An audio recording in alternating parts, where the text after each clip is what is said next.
what's up? Check my phone. It should be live. Go ahead. All right, shalom, shalom. You know, before we get started, I'd like to give all praises, honor, and glory unto the Heavenly Father, and His only begotten Son, Yahweh, Ba'Shem, Yahushai, Ba'Shem, Kakadash. Double honors to our apostles and elders, a great millstone who rule well and taught us this truth. And shalom to all the brothers out there through the four corners of the earth, pushing His word and all righteousness and sincerity, man. All right? Like we always do, we come out week in and week out and prophesy the downfall, destruction of Babylon the Great, a.k.a. America, man. All right? A.k.a. Sodom and Gomorrah, a.k.a. Egypt, man. Okay? And right now, we're seeing that the plagues of Egypt, ancient Egypt, is actually coming on to the new Egypt, man. Okay? You know, and this was written, you know, beforehand, man. All right? You know, if you get 2 Ezra chapter 9, friends, you know, this is all written aforetime, you know, for our learning. All right? And it's all coming back, you know, to destroy this kingdom now, man. All right? Because this kingdom is the spiritual Egypt, man. Okay? You know, and those same plagues are going to come. All right? Second Ezra 9:1, he answered me then and said, measure thou the time diligently in itself. It says, measure the time diligently in itself, man. All right, and what's the measuring stick, man? All right, the scriptures, man. All right, see what time that we're living in, man. Okay, it says, measure the time diligently, man. And when diligently we go into that word, it means constantly on your watch, man. All right, you know, doing something on the T, man. And that's what the prophets, the men of the Lord, are doing, man. All right, start off with our apostles and elders, a great millstone to the men on down like us, man. Okay, can we read? And when thou seest part of the signs past, which I have told thee before. It says part of the signs past, man. What are the signs? The scripture's about to get into. When you see part of them come to pass, what? Can we read it? Then shalt thou understand that is the very same time wherein the highest will begin to visit the world which he made. All right, so the signs that is about the name, okay? All right, then you're going to know when those start happening, you're going to know what time that we're living in, man. That is the same time where Yahweh Ba'Shem Yahushai is going to return to this earth, all right? And we see that the time that we're living in is going to be in our lifetime, man, all right? You know, it's not going to be 50, 70 years from now, man, okay? All right, you can read it, bro. Therefore, when thou shalt be seen earthquakes and uproars of the people and the world. All right, it says earthquakes. You know, certain brothers have earthquake apps, man. All right, where it tells you how many earthquakes is going throughout the earth that day, that week, and that month, man. Are you having like 1,000 earthquakes in a week, man? You know, in diverse places. It said uproars of the people. All right, we're now coming into the summertime. Okay, all right, you got people in North Carolina, Ohio, protesting for this lockdown to be done away with, man. Okay, all right, these are starting uproars of the people. Oh, the race riots, man. Okay, that's an uproar of the people. You know, Jake getting shot down in the street. You just had this Jake from Georgia, Brunswick, that got shot down with 2 Edomites, man. And it took like a whole week for those Edomites to be arrested, man. You know, apprehended, man. All right, when in real terms, people get usually apprehended that same day or 2 days later, man. You know, but it took a whole week. So, yeah, they said they thought he was a burglar. So that's why they shot him. You know, that is Jake knew that he would have been in jail instantly. Yeah, exactly. Exactly, man. You know, so we're seeing the uproars of the people's happening, man. All right, but it's only gonna get worse and worse over time. Man. We're a little bit more in the verse. Verse 4, then shalt thou well understand that the Most High spake of these things from the days that were before thee, even from the beginning. From the beginning, man. All right, showing that this is prophecy. Because prophecy means what? To tell you things that happen before it happens, to tell you of the future, man. Okay? All right, these were from the beginning, man. Okay? The Lord made this establish that this will happen, man. Okay? All right, we're going to get into prophecy, man. All right? You know, which we're seeing prophecy jumping off the pages right now, man. You know? Go ahead. This is 2 Ezra 15:1. It says, behold, speak thou in the ears of my people the words of prophecy. All right, the scripture says, behold. We look at the word behold, it means to look. So the Lord, all right, Yahweh Ba'Shem Yahushai, who the one he calls God in Jesus Christ, is telling our people, you so-called Negroes, Latinos, and Native Americans, all right, to look, okay? You know, to look. See what the prophet is about to tell you, man, all right? Read that one more time from the top. Come. This is 2 Ezra 15:1. It says, behold, speak thou in the ears of my people the words of prophecy. It says, speak thou in the ears of my people, you so-called Negroes, Latinos, and Native Americans, the words of prophecy, man. All all right, which is in this book, man. Okay, you know, and that's my people is possessive. You are the Lord's people, man. Okay, all right, keep on reading, bro. It says, which I will put in thy mouth, saith the Lord. Now this is what he's saying to the prophets, man. All right, that he's gonna put his words in our mouths, man. Okay, you know, showing you that we're not coming out of our own vain opinion, man. This is of the words of the Heavenly Father through His only begotten Son, Yahweh Bashim Shai, man. Okay, you know, don't take it personal. It was of the Lord. If you have a problem with it, take it up with the Lord, man. Okay. Verse 2, it says, and cause them to be written in paper, for they are faithful and true. All right, cause them to be written in paper, which is the Bible. All right, King James Version 16:11 with the Apocrypha, man. All right, and it says, for they are faithful and true, meaning what? Everything that's written in this book has, is, and will come to pass, man. Okay, you know, past, present, and future, man. Okay, all right, can you read it, bro? Verse 3, it says, fear not the imaginations against thee, let not the incredulity of them trouble thee that speak against thee. It says, fear not the imaginations of them that's against us, man, because there's people that want to harm us for preaching this truth, you know, that want to do horrible things to us, the elites, you know, the Rockefellers, the DuPonts, the Gays, but we're not scared of what they imagine to do unto us, man. All right, and then it said what? Fear not the incredulity? It says, fear not the imagination against thee, let not the incredulity of them trouble thee. It says, let not the incredulity, which means unbelief, man, okay, of them, of these peons, okay, trouble you, man. Just because a nigga comes up and he doesn't believe in the word, all right, that's not going to trouble us. We're not going to lose sleep at night, man, okay, you know, read it. It says, that speak against thee. It says, for all the unfaithful shall die in their unfaithfulness. Read that one more time, bro. Come, this is 2 Ezra 15:4. It says, for all the unfaithful shall die in their unfaithfulness. And just one more time, bro. Come, it says 2 Ezra 15:4. For all the unfaithful shall die in their unfaithfulness. For all, okay, the unfaithful shall die in the unfaithful. So you don't, if you come up here and you want to scoff and you don't believe, it's fine, it's cool. We're not tripping, because at the end of the day, you're gonna die because you don't believe, man. Okay, all right, and we're, you know, Lord's gonna be a part of the elect. You know, we believe that we be saved, man. All right, because the elect are gonna be saved because they believe in Yahweh Bashim Shai. They believe in the words. They're preparing themselves for the time to come, man. Okay, for the Lord's arrival, man. Okay, can we read it? Verse 5, it says, behold, saith the Lord, I will bring plagues upon the world. And that's the part I wanted to get, man. Behold, I will bring plagues upon the world, man. Okay, and we're seeing a bunch of plagues going out right now. We got the Asian murder hornet. Okay, that's a plague.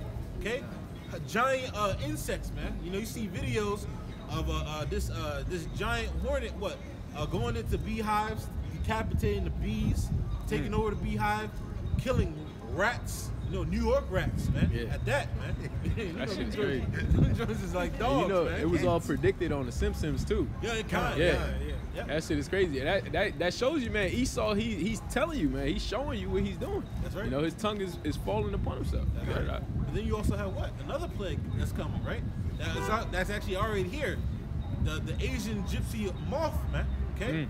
You know, and me and the brother was speaking about one time about earlier today. He was like, you know, as kids, we always thought that moth eat your clothing and shit. You know, that they if you leave a moth in your house long enough, you're gonna find holes in your clothing. But actually, they eat the crops, man. Okay, and stuff. You know, so we only have the hornets that can kill you within 3 stings. Then these giant moths, right? Then the spirit, I believe, what's next is them locusts, man. You know, these are all the plagues that happened beforehand. You know, in Egypt are coming to pass, man. You already got the locusts over there in Africa, man. You know, and as they swarm together, they get bigger and larger and eat up more crops, man. So I believe through the Spirit, the Lord's gonna bring that swarm over to America, man. Okay, you know, if not, have it start here in itself, man. Okay, these are the plagues that's happening on the soils of America, man. All right, because America is soon to be destroyed, but the Lord is bringing it down, man. You know, systematically, man. Okay. Yeah. You know? They already got a shortage on certain crops, and also you had I believe it was Wendy's. They were saying how they didn't have that much beef. They had a shortage on beef. You seen that too, right? Yeah. they put up on the signs that they don't have enough beef and stuff to make like burgers. Exactly.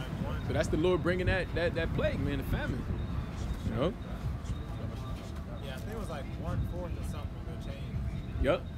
1/3, something like that. It's crazy, man. You know, but hey, we're coming in that time because the famine's a plague too. Okay, but the scripture's about to go into what plagues are actually be happening, man. All right, yeah, keep on. This is 2 Ezra 15:5. It says, "Behold, saith the Lord, I will bring plagues upon the world, the sword, famine, death, and destruction." So the sword, any killing instrument, all right. But ultimately, what we know that the wicked is the sword of the Lord, man. Okay. All right. So Esau, Edom be coming down on you, Jakes, man. The so-called Negroes, Latinos, and Native Americans, all right, with their martial law, the little militia groups. Okay. All right, these things are gonna be happening to you, man. All right, it said famine. Brothers was just speaking about the food shortages, man. All right, how can the Lord do that, man? Flooding the crops, having these different insects come in and ruin the crops with the murder hornets that they murder all the bees. Okay, all right, the pollination can't reach the certain crops to make it grow, man. You know, all right, so the Lord is doing this systematically to the space, bringing it down, man. Okay, all right, it said what? Death and destruction, bro. Come, and it says, "For wickedness have exceedingly polluted the whole earth." All right, this is why these things are happening, man. All right, you know, a sword is gonna happen, a famine, as we see. It said death and destruction. People are gonna be dying, committing suicide, being killed. All right, and you know the destruction in these cities, man. Okay, you know when all hell breaks loose and martial law is, you know, with tanks down the street blowing up things, buildings gonna fall. You know, all types of, you know, the infrastructure is gonna collapse on itself, man. Okay, all types of things is happening, man. All right, and these are the plagues that are being sent upon the wicked kingdom, man. Okay, you know, it said because all the wickedness that has been polluted the whole land, man. All right, America has promoted nothing but wickedness, man. Okay, you know, homosexuality, bestiality, transgenderism, you know, adultery. Okay, murder. They promote murder, man, because they let these cops off, man. All right, for killing Jake, and then they get a free vacation, man. That's promotion, man. You telling the next cop, so you tell me I can kill somebody and not get away with it? That's promoting something, man. Okay, you know, you want to say something? I was gonna say that goes to say he was a murderer from the beginning. That's right. Going back to Cain, that's that's something that he's known for doing. That's right. That's right. Killing unjustly. That's right. Yeah, you got scripture. Yeah, this is Jeremiah 51:1. It says, "Thus saith the Lord, Behold, I will raise up against Babylon and against them that dwell in the midst of them that rise up against me a destroying wind." And hey, that destroying wind is gonna be the ICBM thermonuclear missiles, because that's the icing on the cake. Okay. All right, you gotta have everything. You know, we think out a cake. You got the frosting. You gotta make the cake first. The Lord is making this this destruction real beautiful, man. You know. All right. Bring this this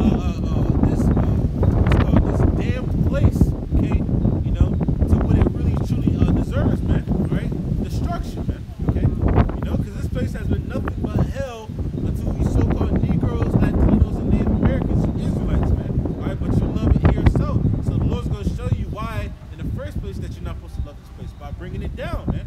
Show you that this place was always meant to be destroyed, man. Okay, you know. Anything else on that? All right, come on, bro. Come, this is 2 Ezra 15:6. It says, "For wickedness hath exceedingly polluted the whole earth." All right, and it polluted the whole earth through America, man, because America has pushed its philosophies, all right, throughout the whole, all the earth, man. Okay, you know, all the earth has gotten their ways from America, man, now, man. All right, because you don't see the Japanese coming to a meeting in their ancient clothing. They come into what? The suits and ties that the Americans were doing, man. Okay? Everybody's bound down to America in the way that and going after the lead that America shows, man. Okay? You know? Come, verse 7. It says, "Therefore saith the Lord, I will hold my tongue no more as touching their wickedness." All right, and we are the mouthpiece of Yahweh Shema Shai. The Lord is allowing us to speak, man. Okay? You get that in Ecclesiastes of this time for everything under the sun. John, you know, I believe you start at 1 and then you go down to time to speak. You know, because we are the mouthpiece of Yahweh Shema Shai. The Lord said He's not going to hold His tongue no more. As what? It says, "Which they profanely commit. Neither will I suffer them in those things in which they wickedly exercise themselves. The Lord said that what? He's not holding his tongue no more as touching their wickedness, man. All right, and we are the mouthpiece of the Lord. The Lord is having us speak on this devil's wickedness, man. All right, and what he does, man, and why this place deserves to be destroyed, man. Okay, and that it is going to be destroyed by thermonuclear missiles, man. All right, you know, right after the Lord has it crumble from the inside out, man. Okay, you know, got the verse? Ecclesiastes 3:1. To everything there is a season and a time to every purpose under the heaven. There's a season for everything, man. There's a season for America to be ushered in, okay? For us to go into captivity, all right? And then there's what? There's going to be a season for what? America to go down and for the elect of the nation of Israel to be saved, man. All right? There's a season under the sun, man, to every time. All right? And we're in a time where the elect are going to be saved, man. All right? And America is going to be destroyed, all right?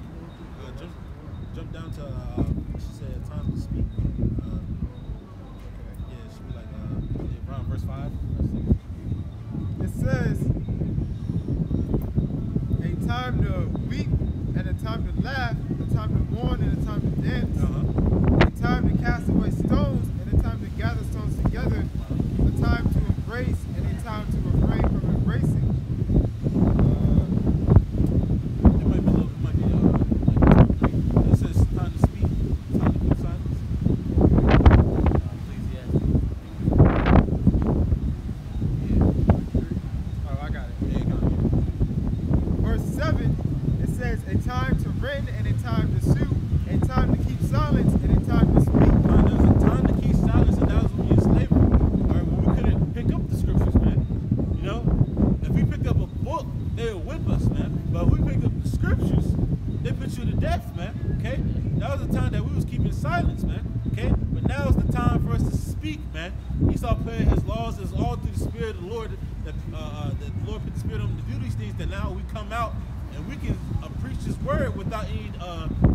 Disturbance, man. Okay, freedom of speech, man. The Lord used their own laws against them, man. All right, to preach this word, to tell you that the death and destruction of your kingdom is coming, man. Okay, you know. Yeah, go. Yeah, you got a piece of bring it out, man. You know. This is Salakia. This is Wisdom of Solomon 5:1, and it says, "Behold, speaking the ears of my people words of prophecy which I will put in thy mouth, saith the Lord." Okay? And it says, when they see it, they shall be troubled with terrible fear and shall be amazed at the strangeness of his salvation. So beyond all they had looked for. You know, so when the elect are being beamed up into the chariots, okay, all right, it's gonna be like a wowzer, man. All right, to 2/3 of our people, one, you know, but then to these other heathen nations, they're not gonna expect it, man. They'll be like, wait, hold up, wait, why are these people getting beamed up into these so-called UFOs? You know, why are these people that have been down on the bottom for all this time? Why are they being beamed up? There's nuclear missiles coming. Why can't I be beamed up, man? They're gonna be wild at the strangeness of the salvation because they believe that these the chariots, what they call UFOs, are you know, there's green men up in them, and that, you know, different looking beasts up in there that want to take over the earth. You know, not knowing that they're angelic beings that look just like us, and in there to save the elect of the nation of Israel, man. You know, all right? They're gonna be amazed at the strangeness of the salvation, man. All right. You know, but they're scared of what the words of Yahweh Shema Shai is preaching, man, because we're preaching, all right, the death and destruction of this kingdom and only the salvation of the elect, man. Yeah? 2/3, when they hear it, they're like, wait, so not all of us can be saved? No. All right? The Lord's only going to save those that love him, that do his will, man. That's okay? right.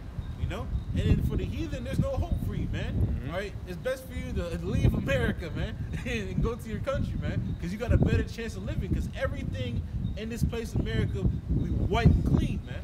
You know? Yeah, that's why they're trying to. That's why Trump started a new branch of the military called the Space Force. You see that? Because they understand that the Lord going to destroy them. Now they want to defend themselves. Yeah, that's right. You know? You know, if you would have said that years back, like, I don't, like before even Trump even said he was gonna run, you think that president is crazy, man. You know? Oh, this could be a Space Force. You'd be like, man, this person crazy. A Space Force, seriously? This man actually made it come to pass, man. Because it's written in the scriptures that there was going to be a fight in heaven, man. You know? We're in heaven. All it is just announce what they've already had in plan. Yeah, You know, they already had it in the works for decades. God. So all it is just pretend as if, you know, they want to form something. They already formed it. They already have who and who they want to pick. You know, that's how Esau is. He likes to tell you that, you know, we're going to do this, we're going to do that. They already did it. You know? So that's how Esau is. He likes to play games with people's minds. Because he likes the idea of surprise. That's his strategy in warfare. Surprise, elements of surprise. Always crouch in the corner before you know it. Somebody pulls up behind you. He said he humbled himself, and, you know, he crouches, man, just like a lion in the wilderness, man. When he comes up and creeps away, he's not just walking up to you or prancing to you. He creeps down, blends in with the area, and then he pounces on you. You know, you're least expecting it, man. You got something? Yeah, go ahead and finish it, bro. This is 2nd Esdras 15 and 8, finishing up. It says, behold, the innocent and righteous blood crieth unto me, and the souls of the just complain continually. God, it said the souls of the just complain continually, man. All right? The souls of the just, the elected of the nation of Israel, because 2/3 is not complaining, man. They're complacent with this place, man. All right? The souls of the just are complaining continually, man. All right? I'll tell you, man, because, you know, on my way to camp, you know, I was in my closet trying to get ready. So I get in the bathroom. I'm like, okay, well, let me find my clothing. Guess what I did, man? I put on my work clothes, man. Like, doing the camp. I was like, this is fucked up, man. I'm like, here you are trying to go do the work with the Akim, and then you put on your so-called, you know, plantation clothing. I was like, this is sad. And it was like, damn, I've been beaten up. You know, I've been, smacked around because this place takes a toll on you. You know? And that's one thing, you know, we have to get out of. Because that's a heavy demon, man. To be in Babylon, you know, be smacked left and right. To come in the camp, you forget your bag, you forget your garment, you forget the sword. You know, it just proves that you don't want to be in this place. That's right. It wears you out. Right? Well, you got to fight. You can't accept defeat. There's no excuse. That's right. Hey, the elder Ayathun, he said something, you know, very truthful. He said the Israelite man has been put down way too long, man. You know, we've been put down way too long, man. And that time is coming where the Lord, he's gonna lift us back up. That's right. You know, but the funny part is that Lord's will be a part of that number. The elect, bro, they're crying daily, man. Okay, it is written in the scriptures that they're sighing and crying to the Lord, man. You know, bro? Ezekiel 9 and 4. And the Lord said unto him, go through the midst of the city, through the midst of Jerusalem, and set a mark upon the foreheads of the men that sigh and that cry for all the abominations that be done in the midst thereof. Now it says, go through the midst of the city, through the midst of Jerusalem. Jerusalem is a people before it's a place. Let's talk about these so-called Negroes, Latinos, and Native Americans, man. Okay? All right? It says, set a mark, all right? The Hebrew word for mark is dua, which means a exemption from judgment, man. Okay? Only the elect are going to be exempt from judgment. Certainly that's not everybody, man, of the nation of Israel, man. Why? Because they sigh and cry for all the abominations that be done here in America, man. Okay? You know, brothers got to work with homosexuals, transgenders, man, people who commit wicked and filthy acts, man, and we got to sit there and take it, man, you know? But what do? Our spirit cries unto Yahweh Shema Shai to what? Destroy this place, man. You know, we're tired of seeing our people homeless, man. You know? You look and see, your fellow Israelite, homeless, man, you kind of, you feel some type of way about it, man, you know? Seeing our people strung out on drugs, man, all right? You feel a type of way about it. You want our people to be righteous, man, all right? So they don't got to suffer those things no more, man, all right? Because we have compassion for our people, because our people just don't want to get right with the Lord, man. So the only right thing to do is to destroy them on this side so they can come back righteous, man, you know? All right, and this is what we want, man. We sigh and cry for all the abominations that be done in the midst of. Can you read it, bro? Verse 5, and to the others that he said in mine hearing, go ye after him through the city and smite. Let not your eyes spare, neither have ye pity. He's talking to the angels, man. All right. After you mark those exempt from judgment, All right, go and judge those that don't have that mark, man. Okay, all right, and it's only right. That's the mercy of the Lord ultimately, because He said He's not gonna, He's not gonna let them keep on exercising the wickedness, man. Okay, meaning performing, And that's mercy of the Lord, because He lets these other heathen nations keep on doing their wickedness until the tab is fully set, and then they're destroyed. Look at Sodom and Gomorrah, man. All right, there was no warning for the Hamites, man. The Lord just destroyed them. The only warning that came to was Lot, man. Okay, all right. That righteous man that was tired of all the wicked, filthy conversation, man. And it's the same thing with the men of the Lord now, man. We're tired of this place, so we're praying for the Lord to quickly destroy this place, man. That's right. That's enough. A little bit more. Slay utterly old and young, both maids and little children and women, but come not near any upon whom is the mark, and begin at my sanctuary. Then they begin at the ancient men which were before the house. Yes, so the Lord is going to not have any pity upon those that don't have that mark, man. Man, woman, child, it doesn't matter what age you are, from the youngest to the eldest, man. Right? If you don't have that mark on you of exemption from judgment, you will be destroyed, man. All right? Well, ultimately shows that you weren't sighing and crying in the first place. That means you didn't want to leave. You wanted to stay in captivity, man. You wanted to be a slave. You didn't want to be royal, all right? Because the Lord wants us to be the royal people, man. All right? And only the elect have that mind frame of being that royal mentality, man. Even the scripture tells you about the description of the kingdom of heaven, the foundation, all those precious stones, and the 12 gates, and the reward of the saints. So that's a beautiful imagination to have in your mind, because you don't want to live without that. What else can you be hopeful? Worship.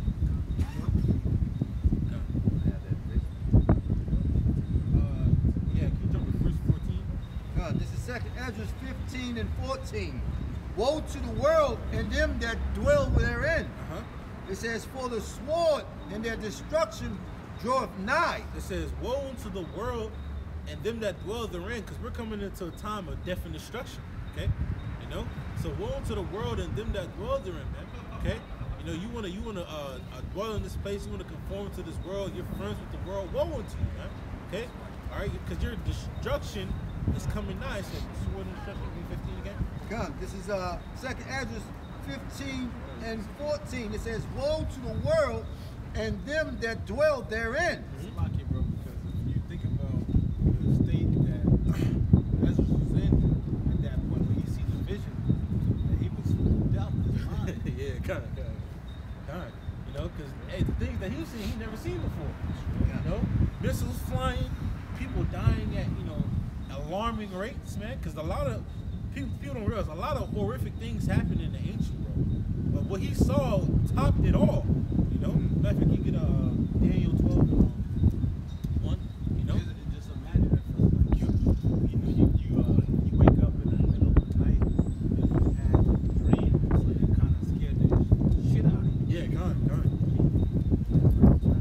And that's how you feel. Yeah. Yo, woe to them that dwell in the world, and then, you know what I'm saying? Yeah, God. That's what we need. God. That's what we need to hear every single night. That heavy, deep voice. That's what you need to hear, to keep you on your P's and Q's, to keep you on the edge. Not all that sweet melodies, You didn't come to the truth to get comfortable. That's right. You came on this truth to have an edge over the world. That's right. Oh, when you put that in, that's nice, yeah. To have an edge over the world, man, because we're walking on eggshells, because we're trying to get right with our, with our power. How about you, Shy? But then how much more for the person that's not trying to get right, man? They're going to be totally destroyed, man. We just have faith that if we keep on enduring into the end, that the promises of the scriptures is going to be fulfilled, that we're going to be saved, man.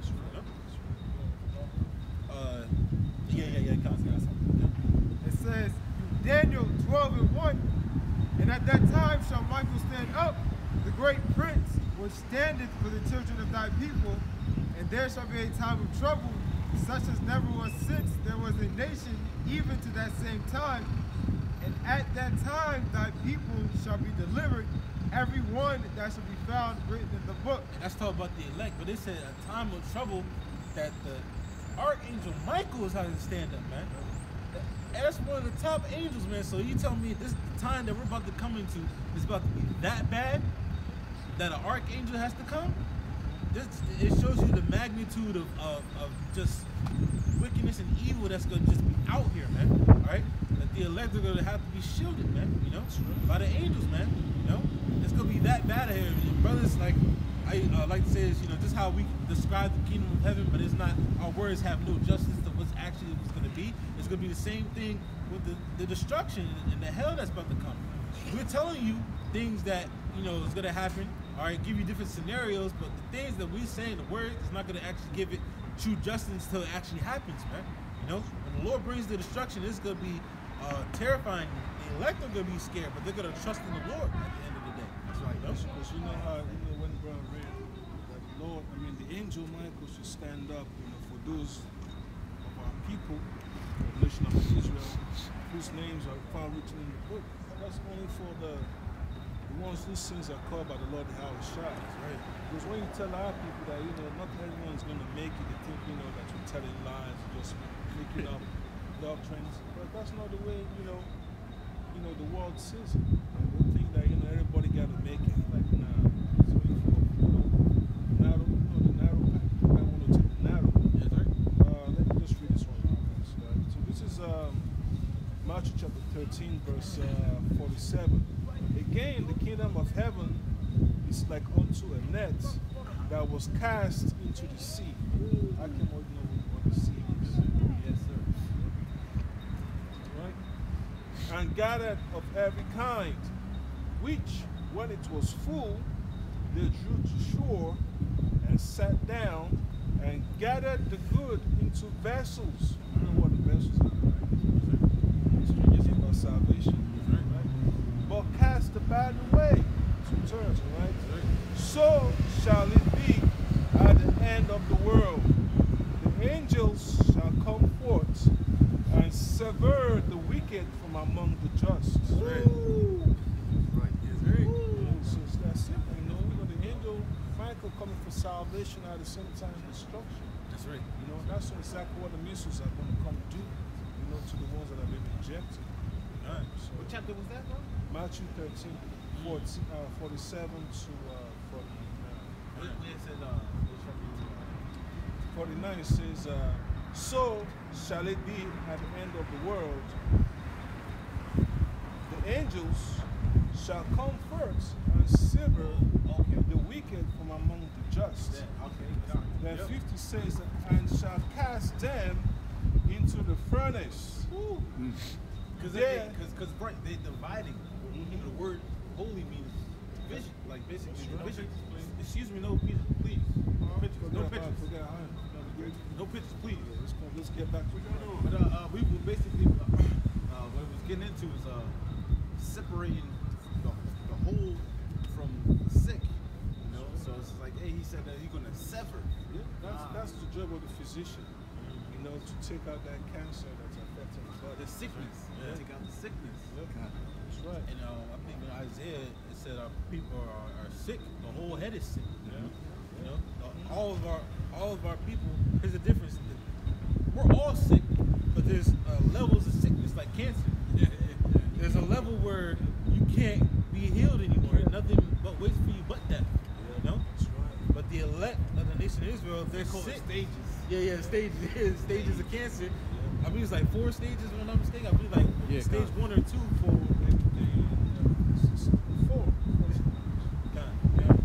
I believe like 1 and 2, you can be healed from that. But after like 3 or 4, it's wrath. And that's what I want you to believe, but in actuality, you know, that stuff can be killed. You know, that's exactly, you know, what this world wants our people to believe, that they have to accept defeat, they have no hope. So that way, you know, they could always maintain that ideology that there is no cure for this. That we need more money to do more research. That's all. It's one scheme. There is no cure for it. There's no cure for that. But when you come up with a cure, they're going to say, oh, well, we got to check it out. All of a sudden, they're going to, you know, fuck up your inventions, you know, they're going to jack up your vehicle, jack up your equipment, just have a monopoly and take all the patents. That's the whole scheme, behind all this cancer. They have, the race for the cure every single year. You're collecting money for more than 10 years, having the race for the cure, selling merchandise. That's the freaking cure. People that say they got a cure, let them do their work. Stop stifling them. So all that illusion of stage 4, it's all BS. Because the Lord, heal people of worse disease than cancer. Yeah. Cancer of the mind is worse. That's right. That's right. Yeah, that's Proverbs 18 and 14. I was like 8 and 14, because that's just sparked in the spirit. Because our people, they have the ultimate cancer is like not having no hope. They don't believe that the Lord can even forgive them for the sins that they've committed. That's their first fault. Not believing in the power of the Lord. The Lord can forgive you of those sins, but 2/3 don't believe they can be forgiven. I heard Jake say that, like, I know, man, I've done too much, man. I know the Lord can't forgive me for that. And that's where they fall at. But the elect, no matter how much they've done, they believe the Lord can forgive them, just like the scripture said. Yeah, even the story of Hezekiah, God gave him an extra 15 years. Yeah. So nothing's impossible with the Most High, man. It's brought people back from death. So what is cancer to you? It's nothing, So that's one thing that people need to understand, man. Stop putting your mind in that box of limitations that this world likes to keep our people in. That's why you have faith in the outside. You've got the ultimate doctrine, written down here. So what else? What else do you need? You don't need nothing from this world. And we get that in the spirit, because ultimately our people 2/3 lack the faith in the Lord, man. All right, but the elect of the nation of Israel, which are going to be saved from all these calamities, all right, they're going to be saved through their faith, man. Them believing and trusting in the Lord, man, because the Lord made promises, and the Lord is not a man that he shall lie. And they know that. The elect know that, man. So they're going to remind the Lord, like, hey, Lord, remember you said this, if I keep on going to the end, you promised me that I'm going to be saved, man. And the Lord is going to always keep his promises, man. Go ahead, bro. Acts 3 and 19. Repent ye therefore and be converted, that your sins may be blotted out. It's like when the times of refreshing shall come from the presence of the Lord. You see, and it says, repent that your sins may be blotted out. First, you gotta believe that if you repent, the Lord's hearing you. One, but also you repent that the Lord is actually going to forgive you for those sins, man. Because the Lord has forgiven the sins of the elect, man. Because they believe, they're repenting. It takes belief to even repent, man. To say, Lord, I'm sorry for what I've done. I'm gonna put my best before to do my best to serve you. That takes belief and a power that you can't even see to talk to, man. But 2/3 they don't have that, man. They don't believe, like I said, the spirit. They don't believe they can even be forgiven, So what do? They have that for lack of better words, they have that fucking spirit, man. I'm gonna just go all out since I don't believe I can be forgiven. I'm gonna just keep on doing wickedness, man. All right, instead of even trying to be righteous, man. All right, Yeah, this is Hebrews 11 and 1. It says, now faith is the substance of things hoped for, the evidence of things not seen. All right, we know the substance is understanding. And it says, read that one more time, bro. Come, this is Hebrews 11 and 1. Now faith is the substance of things hoped for. All right, it's the understanding of things hoped for. When you look into the word hope, it means an expectation, man. All right, you have an understanding of the expectation, the promises of that the Lord made, man. Because we are expecting those promises, man. I forget what this one scripture says. Basically, the Lord loves when you have that hope, man. Okay, have the expectation. When you bring it to Him, like, Lord, this is what you said. He loves when men bring that to Him, remind them of what He promises, man. Okay, and the elect are crying unto the Lord day in, day out, reminding the Lord of what He promised, man. Lord, you promised that you're gonna, set us up, man. You're gonna, that you're gonna look out for us. That we're gonna be on top. That we're gonna serve you. Let me read it for you. It's in Isaiah chapter 45, verse 11. It says, thus said the Lord Yahweh, the Holy One of Israel, and His Maker, ask me of things to come concerning my sons, and concerning the work of my hands, command ye me. It's an old precept, but you know how it is. You have to always remember. It's always going to be in your spirit. In the scripture, talks about basically getting counsel from the Lord first, before you make an action. So we're always on, and we're asking the Lord to fulfill His promises, man. You know, that's what Moses did when the Lord was like, "I'm gonna destroy Israel." He's like, "Wait, hold on." He's like, "Wait, you can't do that. You promised. You made a promise." And the Lord was like, "Hey, all right, cool. You remember the promise? I made." You talking about Moses? Yeah, Moses. Yeah, because he was like, he basically said, like, if you destroy them, like, how are the other nations are gonna look at you? Yeah. Basically, it's just like that. It's gonna stain his name. Yeah, so that's why I was like, yeah, he was like, I mean, the Lord already made the promise, but you know how it is. The Lord say, these people are not going to praise me, can raise up stones. So, I mean, our people just need to understand, being royalty also means humility. Because at any point in time, you have to make a quick decision, sound judgment. You gotta make sure that judgment is righteous, it's balanced. That's right. Not going upon your own opinion, but it's according to the scriptures. That's why the scriptures say, trust in the Lord and lean not unto thy own understanding. Man. We gotta see, and that's the downfall. Like I said, that's the downfall of the 2/3. Man. They're leaning upon their own understanding. Really, it's not even their understanding. It's the understanding of the so-called white man Esau, man. Lean upon his understanding instead of leaning upon the Lord, man. All right. Lord said, go ahead. The Lord said, be not wise in thy own eyes, man. Leaning on Esau's understanding is going to make them take that chip. You're going to lean on that syringe, man. You're going to lean on that chip. That's exactly what they want. It's true. That's what they want, man. They're going to lean on that chip. Want to see all the riches and all the money they've made in this world. They're going to give it up, man. They're going to give up the ghost. They want to see that chip like, damn. I can't leave all my belongings behind, just like Lot's wife. She didn't have faith, so when you don't have faith, what are they going to do? They're going to take the truth. That's the ultimate mark of defeat. The ultimate mark of betrayal.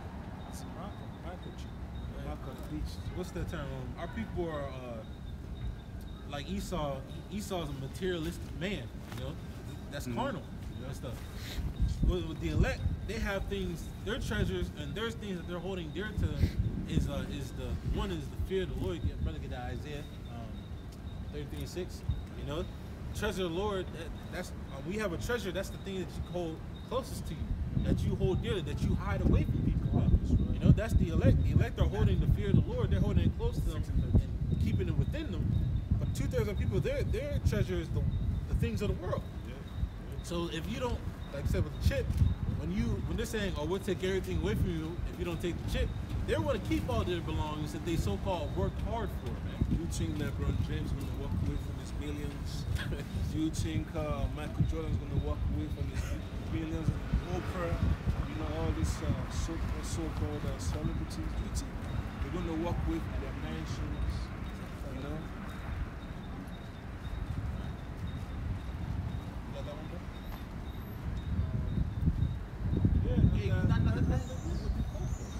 Don't be surprised. Don't be surprised when they start having cheap parties all over this block. Don't be surprised. Go down to U Street, you have a cheap party. Go down by Howard University, you got a cheap party.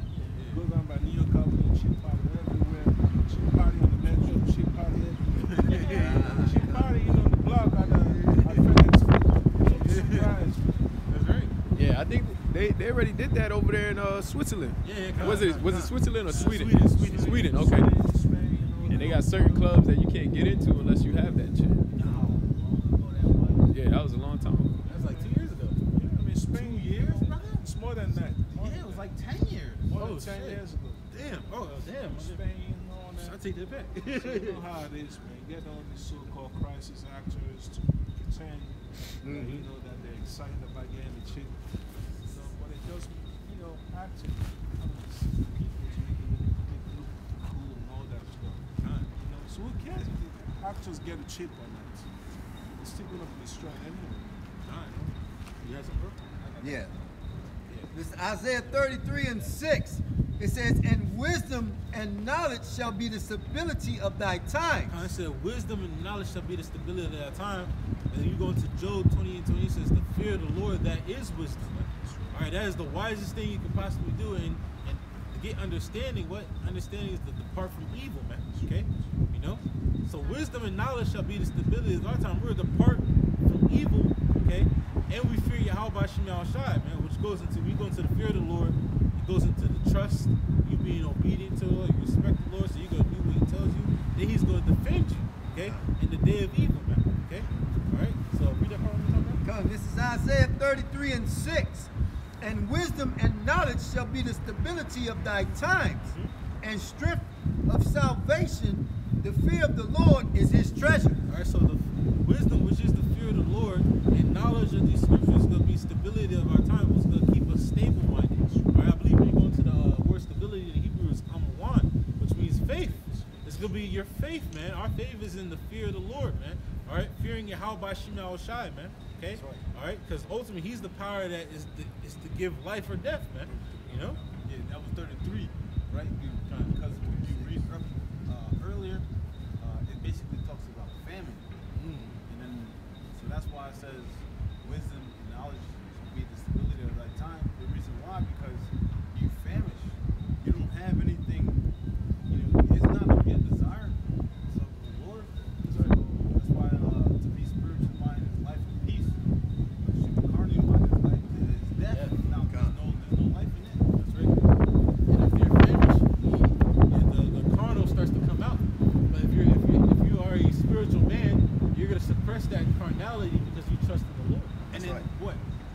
You fought plenty of times. You didn't train yourself multiple days, nights, time and time again to go up to this true battle, be a champion. That's right. What is it called? Basically the quality of a champion. You know what I'm saying? So that's what the elect is. The quality of a champion. That's right. Keep on reading, bro. Come, this is Isaiah 33:6. It says, and wisdom and knowledge shall be the stability of thy times. It says, Salakia. It says, and strength of salvation. And strength of salvation, that's going to be the strength of the elect's salvation. Remember that stability goes to Amawan, which is your faith. Okay? That's going to be the strength of their salvation. What? It says, the fear of the Lord is his treasure. The fear of the Lord is his treasure, man. He holds that dearly towards him, man, because our people lack the fear of the Lord, man. God. The fear of the Lord starts everything, man. Okay? When brothers came first heard the truth, the first thing brothers is hearing, death, destruction, nuclear missiles. Hold up, wait a minute. How can I escape this? Come back to the Lord. Then now you're fearing the power, the entity that causes this, man. Okay? So the fear of the Lord, that is his treasure. That's what he's going to hold close to, man. Because when a man starts to stop fearing the Lord, that's when pride creeps in, man. Right? Because pride is when one departs from his maker, man. Okay? And that's the worst thing you want to do, man. We're trying to get closer to our maker, Yahweh Shem Shai, man. Fear him. He's the entity that causes death and destruction, man. Okay? He's the one that will give us life. Lord's will be a part of the elect, man. Right? And I'll go straight to this one. People get that one, bro. Yeah, the not trust. That's a non-trust. Go to the go down for help. All right, because you trust in the Egypt. All right, you don't fear the Lord because these ways are evil, man. All right, we trust and believe in the Lord. We fear the Lord. If we go back into the world, you know what happened? We see men bug the hell out. Men die, getting horrible car wrecks, paralyzed from the neck down, okay? Because what? They didn't fear the Lord and they fell out, man. All right, that puts fear in us, man. Even more to stay in this truth, man. Once you're in it, there's no turning back, man. So you might as well go full throttle full, man. Hey, it's like bro. It's just like there's something a car called a Mustang. So what happens is a lot of guys like to do burnouts or getting kids out what they call a fishtail. Yeah. They'll come off and hit the brake. So when you hit the brake, it will skid. But you just might as well stay in it to at least you can come back around and go straight. Yeah, you can control the spin. The momentum. Yeah. The momentum of the fishtail. And I was glad you said that, bro, because it's like I was thinking about it the past 2 days. Like, why the hell they call them crowd killers? Yeah. Mustangs. Yeah, I'm not making this shit up. No, it's crazy. I just literally saw a video of some dude getting hit with the back of the car, and he went flying and stuff because the dude that was driving it didn't know how to control the actual Mustang. Man. All right, instead of he got scared and he pushed the brakes, man. But you can't push the brakes in the truth, man. You gotta keep on going, man. It might be scary. Sometimes you gotta let off the gas and then give it. Yeah, it's like what they call feather. Yeah, they call it feathers. Like, Yeah, man, you gotta keep that steering tight. there you go. That's how you do. You know, 0 degrees. That's right.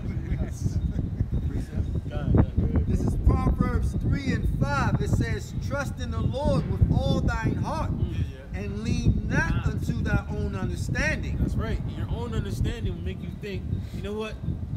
Lord know I put in much time for him. I'm gonna go back and roll real fast, do my little thing, and I'll come back. That will lead to your death and destruction, man. God. You know, that's you leaning upon what you think is right. Matter of fact, jump to verse 7 real fast. God, this is Proverbs 3 and 7. It says, be not wise in thy own eyes. Because that's you being wise in your own eyes. These men that thought they fell out, well, they don't even think they fell out. They just thought they was going on a different path. And you thinking that you put in work for the Lord, then he called up to see where you at. You supposed to be at the job site, and you ain't gonna get fired. You think you can come back? Because you gotta best believe when shit hits the fan, you gotta have men try to come back and be like, hey brother, remember me? I was there about like 5-10 years ago. We used to eat together, brother. No, man. We already the Lord already replaced you with another brother, man. That's more diligent than you, man. Now that brother's gonna be saved, and you're gonna have to suffer death and destruction, man. All right, you gave up your crown, man, for the crown of the world, man. All right, that's why Scripture said, "Woe to them that go down to Egypt, man." You know, you going down to Egypt, you trust in Esau, man, his way instead of trusting in the ways of the Lord and suffering for the Lord, man. The Lord's gonna kill you for that, man. You know. Ezekiel 31 and 1.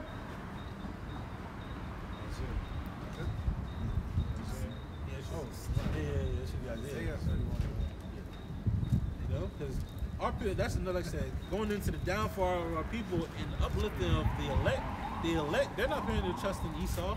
You know, they're not going down to Egypt, which is America, for help. Our help is Yahweh Shemal Shai. You know, America can't even help itself from being nuked, man. Okay? All right, so why would you trust and put your trust in America? Man? They can't help themselves. Yeah, and that's the whole plan, you know. That whole World War III, you know, this was a so-called last stand, you know, to have control of the people. You know, because he's been failing, you know, in all his attempts to keep the people down. So that's his last card that he has to play. He has to go to war so he can hide all his so-called atrocities, all his plans. You know, that's exactly, you know, what his elites like to do. When, you know, they're about to get defeated, they're losing control, all of a sudden they want to pull another, you know, another trick. Yeah, and that's what they want to do. They want to start out World War III. So that way they can get rid of the so-called, you know, rebels. The guys, you know, I mean, nation against nation. But the Lord Shema Shai is going to let that stuff turn against America. You know, did the Spirit, because you brought that up, because America is on borrowed time, you know, and stuff, but here's how beautiful the Lord is. You know how Babylon got the writing on the wall, you know, and stuff. How they was gonna be. The Lord's letting them know that they're gonna be taken down. You got the what's that? Is it DARPA or one of the the collider thing? They did a collider joint, you know, where they try to reach another dimension, but they got the same message that Babylon got. The Tika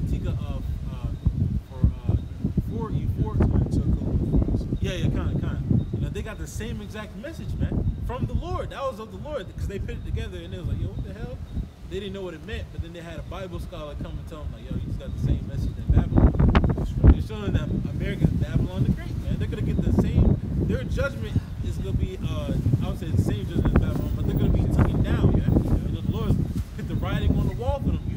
You have an appointed time. Your time is up. Right? You know? And that's what we're reading about. We're reading about the borrowed time of America, man. That your time is up. Definite destruction is about to come, man. That's what you just said. That's Esau. You say Esau is looking for the God particle. Yeah. Looking for the God particle. No, I'm sorry. Looking for the God particle. You know, trying to look for that ultimate element that was used to start the beginning of the universe.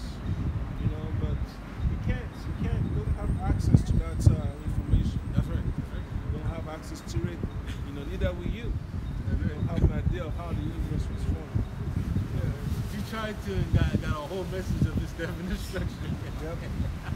Hey, that's beautiful, man. See, the Lord, this is a big movie. Like I like to, me and brothers like to say, it's like a tragic thriller comedy, man. Because it's tragedy, you know, what happened to us. But then when you look at some of the stuff that the Lord is doing to these Edomites, plaguing them in the mind, because best believe you Rothschilds, we know you losing sleep over this, man. That's comedic to the Lord, though. That's funny, man, because this whole time you thought that you was going to overcome the Lord. You truly think that when Lord Yahweh Shai comes back there, you're going to defeat him. You know? You're not knowing that what? Satan is a double agent for the Lord. This morning I was watching Bloomberg TV. So I'm like, wait a minute, you're not this so-called as a CEO of MasterCard. This Edomite came on, you know, so was talking. So he said that that this company's getting ready to help all the small businesses digitize. I was like, wow, nice time to come out. You know, so that way they could bring in this cashless society. That's right. Thinking by them having a cashless society, they're going to be able to defeat the prophecies of the Lord. It's not going to happen. That's right. That's right. And we're seeing all these things before, what's called folding, you know, unfolding, as to say, before our eyes, man. It seems like brother was saying earlier, the prophecies are jumping off the page. So if you don't believe now, you will never believe ever, man. You know? Because right now you got Jake waking up because they're seeing the things that happen. The RFID Egypt, you know, them pushing the chip, them pushing the vaccine, man. This is all written in the scriptures, you know. Even when I can read, what the RFID microchip was, you didn't really know that this vaccine is just another way, to get that, to get the elites closer to their goal. Because our people don't really understand, man, what's really going on. They're just confused.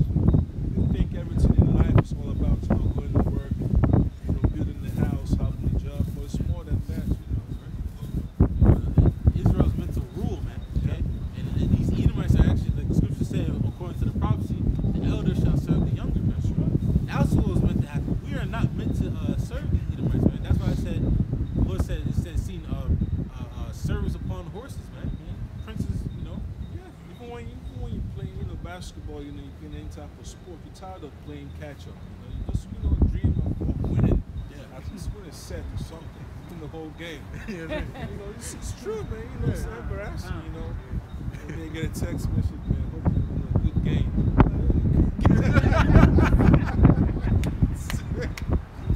You want to win, man. You want to win. You want to have a trophy on your stand when you go home.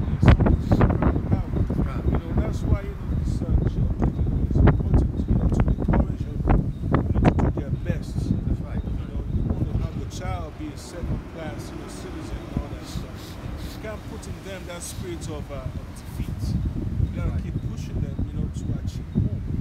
This how it's, this America's going down. Because now they're giving kids second place trophies, or you get a trophy still if you lose the game. No, that's not how it works, man. You get a trophy if you win the game, man. If you come in first place, man. And the elect, they're coming in first place, man. Yeah, they give them like certificates for participation. That's That's whack, man. That's Esau. That's Esau's way, man. The Lord don't work like that, man. You know, just because you participate, you're gonna get. Nah, man. Nah, it don't work like that. You gotta be a winner, man. And the Lord is about winners, man. That's right. Because Yahweh Shai was the winner, man. So we gotta be like our big brother, man. Overcome. He overcame. So now it's time for the younger Akim under Lord Yahweh Shai to overcome, just like Big Bro, man. You know. But it's spiritual because he the only reason why he won is because he took losses in this world, on this side. Right. Hey, see that? Because he was rich, but he became poor for our sake. That's right. That's right. See that? So it's a balance. Kind. Matter of fact, brother, can you get that? I forget what it says. It might be. No, it's in Isaiah. Isaiah 50. I believe it's 51. You know, because it talks about how the Lord, the Heavenly Father, actually it pleased the Heavenly Father for Yahweh Shai to be bruised. You know, and it's the same thing with us. Because we're in the stead of our Lord Yahweh Shai. The Lord puts us through things. I like to call it because remember the Lord is cruel. Because the Lord said He's coming cruel. He is cruel, but in His cruelty there's life. Because people might see you putting a homosexual to death that look like cruel. That's tough love. That's right. That's right. tough love. That's right. That's what we call tough love. I love you, but I gotta judge you. I think it's 53. Yeah, 53. Yeah, it's 53 and 3. 53 and should be That's Yahweh Shai precept, man. Come on, act. yeah, That should be like honey and milk. I said 51. I was thinking about the other one. Keep the Holy Spirit open. Yeah, I was thinking about that one. Yeah, it should be 53, and I believe it's You can start at verse, 3. Yeah, you can start at let's start at verse 3. Yeah, that's one precept. Don't have any. The whole chapter, Isaiah chapter 4. All the way down. When the brother read it to me the first time, I was like, that's Yahweh Shai. Isaiah 53 and 3. He is despised and rejected of men, a man of sorrows and acquainted with grief. And we hid, as it were, our faces from him. He was despised, and we esteemed him not. Yeah, men hated Lord Yahweh Shai, man. Okay, because He came in truth, man. He told our people expose their wickedness, man. And when you expose people for what they're really doing, they get angry at you, man. All right, because they no longer can do their wickedness behind closed doors, man. You know. Also, what's the scripture say? They have no cloak for their sins. When you look at that word cloak, it means an alleged reason, man. All right, because people like to give reasons why they're doing the wickedness, man. Lord Yahweh Shai was exposing that they had no real reason to do it. They were just doing it because they wanted to. Okay, that's why He was despised and hated of men. All right, and we're coming in the same like stead of our Lord Yahweh Shai, man. We're despised and hated of men. You have men to this day that want brothers' heads, man. You know why? For telling them the truth, man. That's right. You know. You can read them. Yep. Verse 4, surely He hath borne our griefs and carried our sorrows, yet we did esteem Him stricken and smitten on the Most High and afflicted. See, this is a man, right, that took on all the sins of the nation of Israel, man, on Him, when He didn't sin Himself, man. Okay, this is our Lord Yahweh Shai. This is why, all right, He is and will be the most glorified under Lord Yahweh, man. Okay, you know. But remember, the sin that Solomon. He was paying for it, that's prophecy, that He'll be stricken by men. Verse 5, but He was wounded for our transgressions, He was bruised for our iniquities, the chastisement of our peace was upon Him, and with His stripes we are healed. See, the church uses that scripture because that's a scripture I always heard in church, but they don't have the true understanding, man. All right, because it's only for the elect right now, man. Or that he took that whooping for, man. All right, because 2/3, they, like I said, they don't even believe in Lord Yahweh Shai. You know, you had 2/3 looking at Him like, bro, you're a carpenter's son, man. You know, they looked at Him as an ordinary man, like somebody who's not worth anything, man. All right, because they don't understand, man. They think that because you dress nice, you have a nice house, all that stuff. They think that's that status in society. But when you go online and watch videos of what these carpenters do, you'll be surprised. Because to be a carpenter, you need to know how to work with hammers, work with tools, measurements and everything. You know, so we're basically all carpenters. That's right. You know, measuring everything, measuring the words of prophecy. That's right. Because I'm about to get into carpentry, because I gotta do some things. Because when you watch and see what they do with routers and the jigsaws and you know, and circular saws and hammers and squares and speed screws and all that stuff,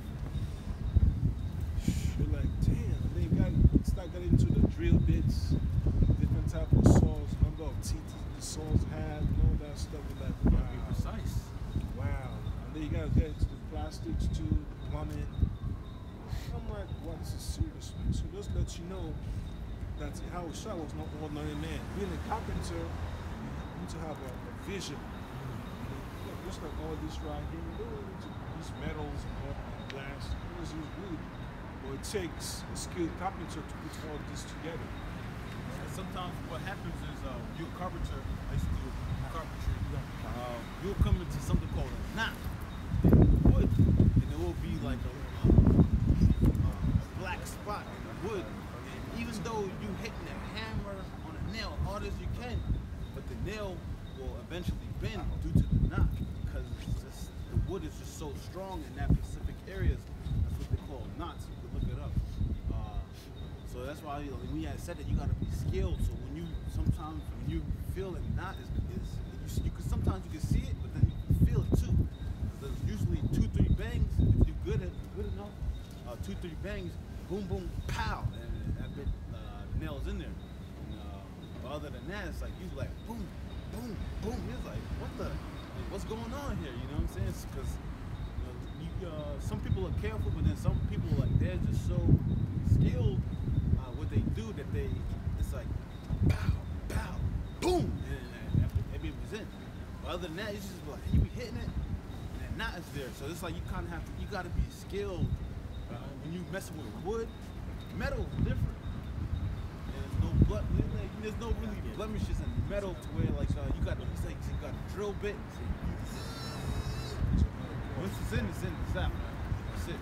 Yeah, with carpentry, they say you gotta be skilled, but then, you know, putting that with the word, you got see our Lord Yahweh Shai was the ultimate one that was skilled with the word, man. You know? And then now we're coming in and saying that we gotta be skilled with the word ourselves, man. You know? Yeah, it says that in prologue of Ecclesiastes. Because we gotta divide the word rightfully, man. You know, but that takes skill. You know, not everybody, like say, the church pastor can't come up and break down the prophecies, but the men of the Lord can, because they're skilled. The Lord gave them that skill. That's their profession and stuff. That's their job, man. That's what they're meant to do in the first place. They're designed, you know, they're made and stuff, you know, to be a prophet, man. You know, and our Lord Yahweh Shai, man, he was the ultimate man, man. And he was a prophet too, you know, because he told of prophecies, man. We keep on reading, bro. We gotta get Lord Yahweh Shai, bro. Come on. Verse 5. It's verse 6. All we like sheep have gone astray. We have turned everyone to his own way, and the Lord hath laid on him the iniquity of us all. See, we all went off, man. As a nation, we all went off, man. You know, even the men of the Lord that, you know, say you like Jeremiah, right?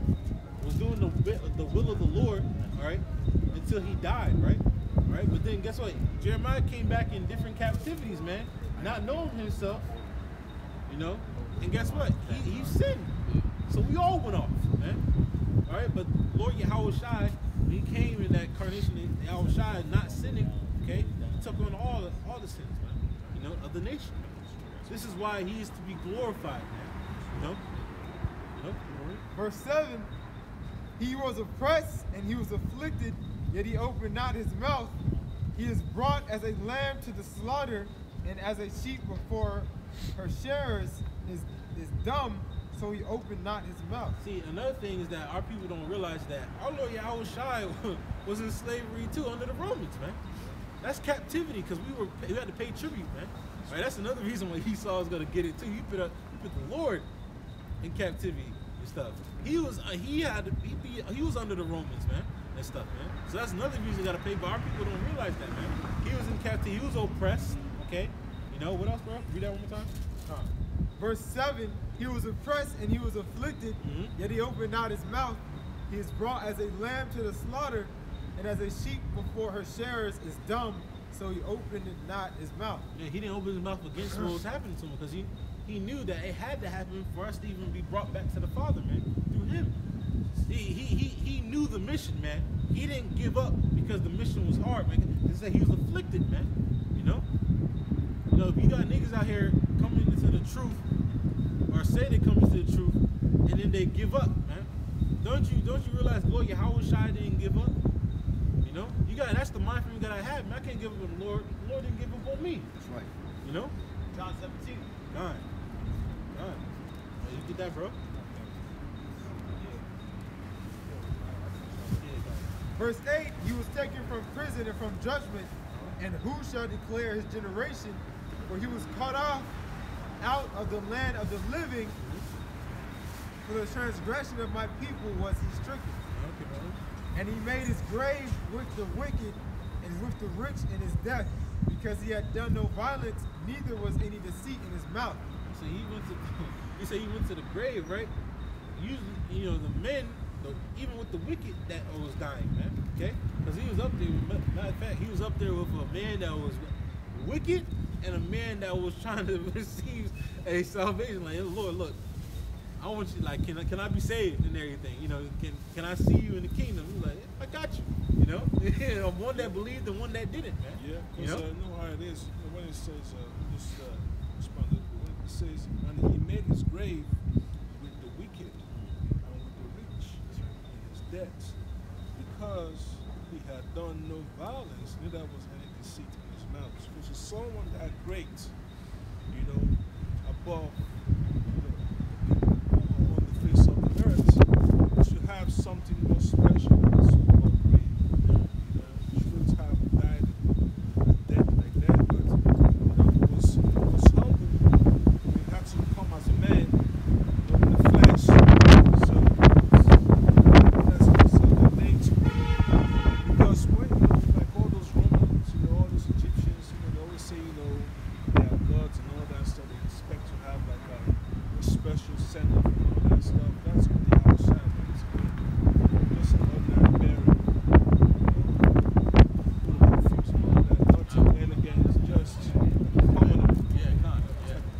Common burial. Verse 10, yet it pleased the Lord to bruise him. That it pleased the Lord to bruise him. That's the point I want to get, man. Because now we're in that state where the Lord is bruising us, man. He's if a man's of the elect and the Lord sees that something is distracting him, he's gonna take that away from him, man. It might be a bruising, man, unto him. The Lord chastising him, man. He said, he hath put him to grief, but thou shalt make his soul an offering for sin. He shall see his seed, he shall prolong his days, and the pleasure of the Lord shall prosper in his land. See, the Lord, the Heavenly Father afflicted your Lord Yahweh Shai, put him to grief. The Lord's putting us to grief right now, right? Whatever hell brothers catch, man, we're catching grief, man. We're catching hell, man. Okay? All right? But there was a purpose behind it, and our Lord Yahweh Shai knew it all, man.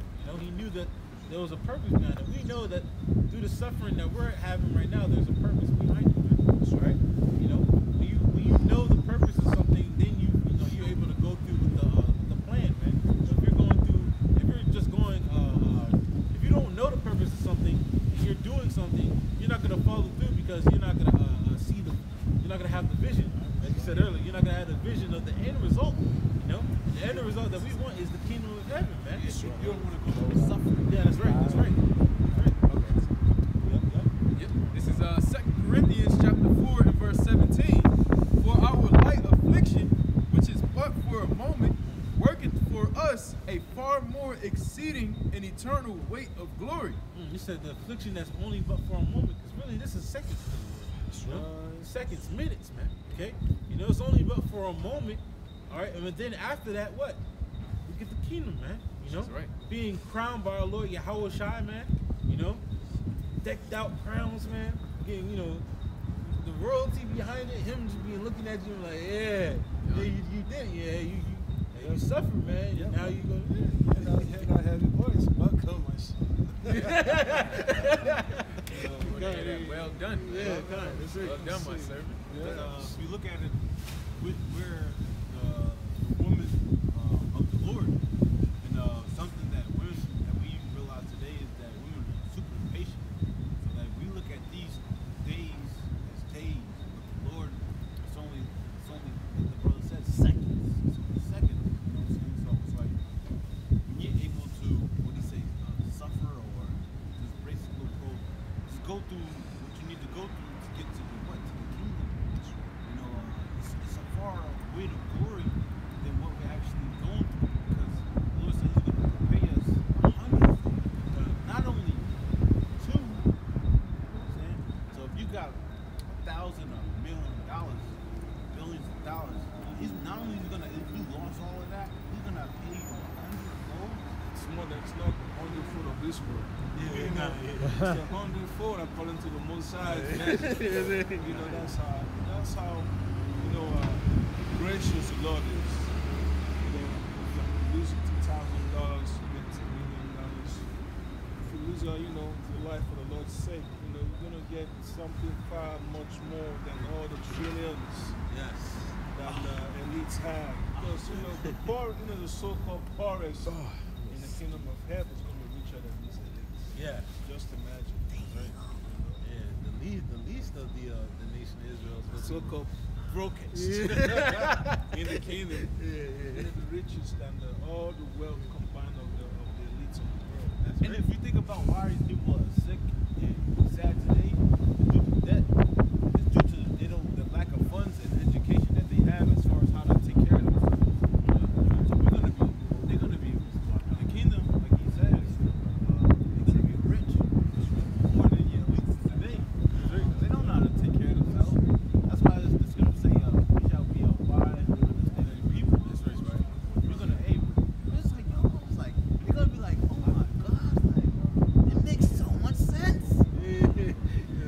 And that's why they're gonna look back and like, dang, I didn't listen to it back then, like but that's why the elected nation of Israel, they're gonna get that glory. They're gonna be held esteemed. They're gonna be the celebrities of the kingdom. Why? Because they suffered for the Lord, and then now they're gonna get that big reward, man. There's no gain without pain, man. So you gotta go through some pain to gain something, man. We want to gain everlasting life, man. First go around, so to speak, You want that, bro? Yeah, if I can finish it off. Verse 18, this is 2 Corinthians 4:18.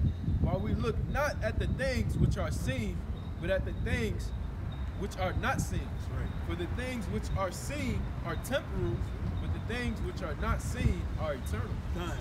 And that goes, we look at the things that are not seen. We don't physically see Yahweh Bashim Shah right now, but we know that they are eternal, okay? Same thing with the kingdom, all right?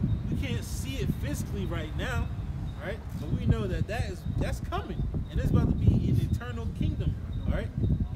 But the things that we see right now, America, Edomites being in power, our people being on streets, poor, cracked out, drugged out, man, us being on the bottom, that's temporal, man. All that is temporal, and if we just suffer through all this, man, we're gonna get that ultimate glory, man. Lord's will be a part of the elect, man. Any more than that? Was it? No, that was it on that. That's Got, Luke 9. Go ahead, bro. Whatever. This is Luke 9. This is Luke 9 and 62. It says, and Yahushua HaMashiach said unto him, no man having put his hand to the plow and looking back is fit for the kingdom of the Most High. It said, hey, read that one more time, bro. Come, this is Luke 9 and 62. And Yahushua HaMashiach said unto him, no man having put his hand to the plow right. and looking back is fit for the kingdom of the Most High. You're putting your hand to the plow, but then you really don't want to work. It's not fit for the kingdom of heaven. You don't deserve the end result, man. Okay, all right, because you came to the job site not really wanting to work, man. You didn't want to put in the hard work. But the elected nation, they're putting their hand to the plow. All right, let's get to work. Whatever it takes to get the job done, man. Okay.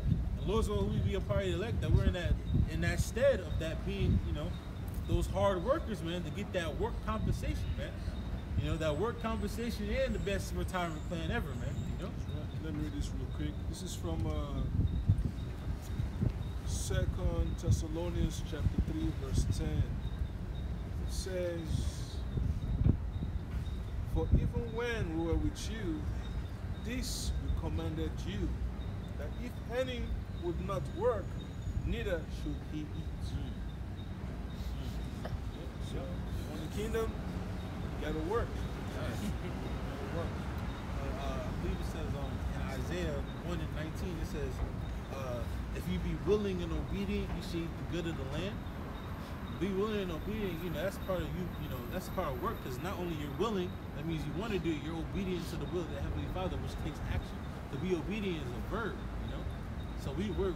If you don't work, do this work, you're not gonna eat, you're not gonna take part of the first go rounds of the kingdom of heaven, man.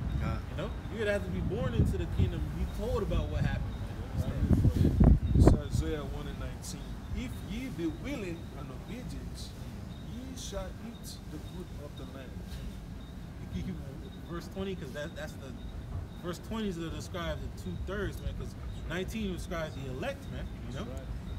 Verse 20, "But if you refuse and rebel, ye shall be devoured with the sword. For the mouth of the Lord Yahweh hath spoken it." That's right. You know. Hey, for the mouth of Yahweh Bashim Shai has spoken it, man. Okay. If you refuse and rebel, which is 2/3 of our people, they refuse and rebel against the Heavenly Father. Which, you know, rebellion is as the sin of witchcraft, man. You know, which the witch got put to death, man. Okay. Our people are spiritual witches, man. All right, because they're rebelling against Yahweh Bashim Shai, man. They refuse, they rebel, they disregard. All right. And so therefore they're gonna be devoured with the sword, man. That's any killing instrument. But let's believe the Lord's the wicked Esau Edom, the Lord's sword. He's gonna allow Esau to devour our people, man. You know? And let me get another one. This is Hosea chapter 10, verse 12. "Sow to yourselves in righteousness, reap in mercy, break up your fallow ground, for it is time to seek the Lord, till he come and rain righteousness upon you." It's time to seek Yahweh Bashim Shai now, man. That's right. You know, because we know there's like the scriptures say, I believe it was Romans 13:11, that is a high time to wake up out of sleep right now, man. Okay, high time means it's the most important time, man. You know, it's a time of alert for our people to wake up from being dead in this dead state of thinking you're black, Hispanic, Native American, to come back to being an Israelite and serving your power, man. They call it the word window of opportunity. That's right. If you miss that window, that's it. That's right. You know, that's it. That's it. So the window shuts after a while. That's it. Just like, you know, the time of Noah, once the door shut, It's a wrap. that was it. You know, we can't open that door for you, man. You know, only the Lord. That's why I said the doors of mercy. You know? That's right.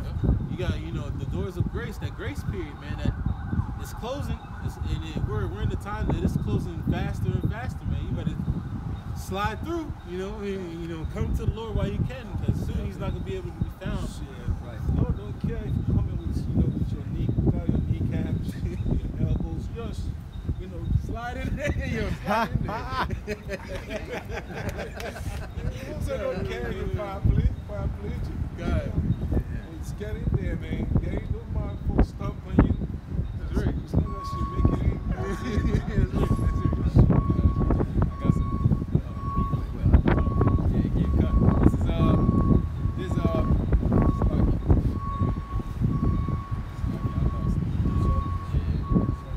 This is Habakkuk 2 and 3. For the vision is yet for an appointed time. Because the Spirit, we're talking about vision, which our Lord Yahweh Shai had in the first place, man.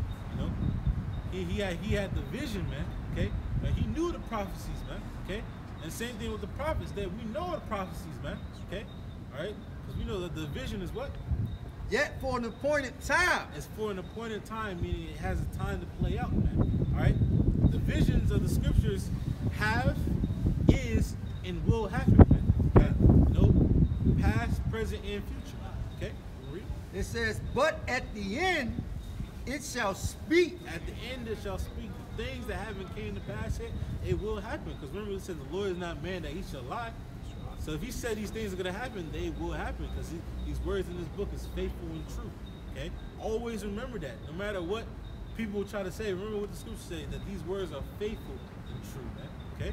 All right? It says, and not lie, though it tarry, wait for it, because it will surely come. It will not tarry. Though it looks like it's taking a long time, it's prolonging. All right? Best believe it's not going to prolong for any more, man. We're in that time the Lord is not making things stretched out. He's scripture say he's shortening the times for the elect's sake, man. Things just happen at a drop of a dime, man. We're 5 months already. We're already 5 months into the year, man. And it feels like the year just started, man. You know, it feel like New Year's was just a month ago and stuff, you know. So we're seeing these times being shortened. These days are not prolonged anymore. Lord's words is happening quickly now, you know. So get yourself right in the mind, man. You know, depart from evil, and then depart from wickedness, and come back to Yahweh Shema Shai, man. You know, talk to the elect of the nation of Israel that hear these words and fear the Lord, man. All right, you know, that fear these words in these scriptures, that tremble at these words. Come back, man. Do what you got to do to get right with Yahweh Shema Shai. That's one thing. When it comes to the work of the Lord, don't make any room for doubts. There is no room for doubts when it comes to serve the Lord. You gotta be in it 100%. And that's what the Lord requires of us. When you have faith, having faith that the Lord will keep His word, and that's the mindset you need to have. Because this world, man, when it takes a toll on you, you start to have second thoughts. Have no second thoughts when it comes to serve the Lord. You know, let Him be your fear, let Him be your dread. He said He's gonna do it, He's gonna do it. Right, man. Hey, the Lord is that kind of power. We gotta have faith in that. And without that, we can't please Him. You know? Because if you doubt, you start to fear, the Lord said you're not gonna be protected, man. All the things the brother was talking about, man, those days are near, man. You know? The days we was looking forward to, we in them times, man. Hey, man, we right there at the doorsteps, man. Prophecies being fulfilled. Okay? It's going into the kingdom of light. That's how, bro. Yep. This is Second Ezra chapter 16 and verse 74. Hear, O my beloved, saith the Lord, behold, the days of trouble are at hand, but I will deliver you from the same. Be ye not afraid, neither doubt, for the Lord is your God. Yeah. Be ye not afraid, neither doubt. That's a commandment that the Lord is saying, man. That shows you if you're in the spirit of the Lord or not, man. Be ye not afraid, neither doubt, man. Because the Lord is the one that's in control. Go ahead. It says, 2 Ezra 16 and 75, be ye not afraid, neither doubt, for the Most High is your God, and the guide of them who keep my commandments and my precepts, saith the Lord power. Let not your sins weigh you down, and let not your iniquities lift themselves up. You know, yeah, the Lord, He's the guide of them who keep His commandments, man. All right, and this is why we're not fearful, and why we're not doubting the Heavenly Father in the times that we're living in now, when we see a bunch of prophecies, all right, and a bunch of mass deaths around the world. Okay, because the Lord is guiding our spirits. Yeah, that's exactly right, man. The Lord didn't give us the spirit of fear. You know, He gave us the spirit of sound mind, man. We got His spirit. You know, through the spirit we cover, man. As long as we follow the blueprint that the Lord gave us, we shouldn't be afraid of anything else, man. Because He's ultimately in control. Can you get that? Come. This is Matthew 10 and 28. And fear not them which kill the body, but are not able to kill the soul, but rather fear Him which is able to destroy body and soul in hell. Yeah, which is able to destroy body and soul in hell. The Lord is the one who controls the condition of hell, man. God. He puts you in a certain position that He wants you to be put in. Like what happened when he found the one with King David, Nathan. What you got right there?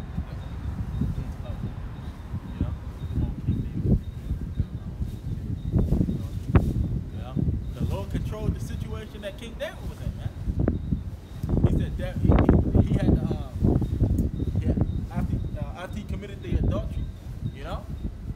After pretty much when he said, oh, that's the one I'm thinking about, you know, when he said that he had taken, killed Hittite. Yeah, that's what I'm looking for. He changed David's condition, man. You know, when he constantly was, he was on the run, man.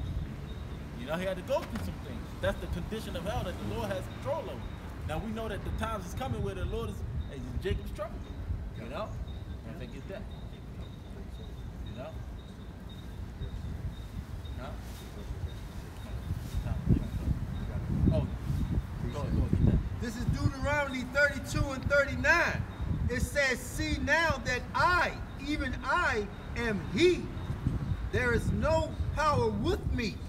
I kill and I make alive. Yeah, just showing you the supremacy of the Lord, man. He's the one who killed, he's the one who make alive. He said it's none with him. It's just the Lord. Go ahead. I wound and I heal. Neither is there any that can deliver out of my hand. There's none that can, nobody can deliver anybody out of the Lord's hands, man. He got certain people of the 2/3 so-called Negroes, Latinos, and Native Americans. He got certain members of you know, on a list of destruction, man. And there's nothing you're gonna be able to do to get out of that. Same thing with Esau.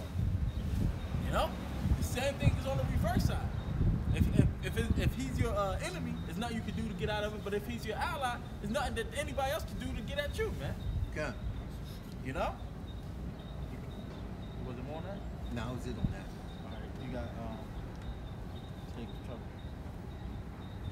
Jeremiah 30. You found that one out? Come, go ahead. Yeah, it's all about. Say it again. Come. Yeah, it's all about, you know, that time that's coming in, man. The time of trouble. And the Lord covering us. Come, this is Jeremiah Now go. 30 and 7. It says, alas, for that day is great, so that none, Salakia. Alas, for that day is great, so that none is like it. It is even the time of Jacob's trouble. Yeah, it's the time of Jacob's trouble, man. It said that day is great, that it was nothing like it, man. You know, that's the time of trouble that's coming, man. Jacob meaning you so-called Negroes, Latinos, Native Americans, man. You Israelites, man. Whether you want to believe that you're an Israelite or not, that time is coming, man. You know? Keep going on that verse. It says, but he shall be saved out of it. But he shall be saved out of it. There it go again, man. The Lord covering a certain remnant. We want to be of that remnant. Right now, we pretty much screaming out the warning, man. That's right. You know? Come, verse 8. For it shall come to pass. Hold on. Hold that, though. Go ahead. You want me to start,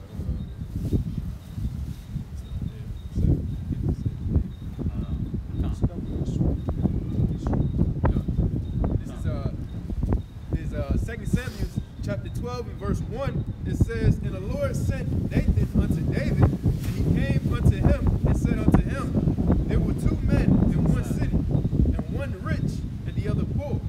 And the rich man had exceeding many flocks and herds. Yeah, he letting them know. He coming at David in the way of a parable. Go ahead. But the poor man had nothing save one little ewe lamb, which he had brought and nourished up, and it grew up together with him, and with his children. It did eat of his own meat and drink of his own cup, and lay in his bosom, and was unto him as a daughter. And there came a traveler unto the rich man, and he spared to take of his flock and of his own herd to dress for the wayfaring man that was come unto him. Yeah, here it is. He was the king, man. He had an abundance, man. That time he had Saul's wives. He had an abundance of things. He seen this one man. He wasn't as up there with David as far as we know. That's David covered him. You know, that's what he covered him. It's a parable, boy. Read verse 4 again. And there came a traveler unto the rich man, and he spared to take of his own flock and of his own herd to dress for the wayfaring man that was come unto him, but took the poor man's lamb and dressed it for the man that was come to him. And David's anger was greatly kindled against the man, and he said to Nathan, Yeah, he got mad because it wasn't brought up to him as if it was him at first, man. He didn't know it was a parable. Right. I mean, he told it was a parable. I mean, he knew it was a parable. He told us the real deal, but, you know, he told the truth in a dark way.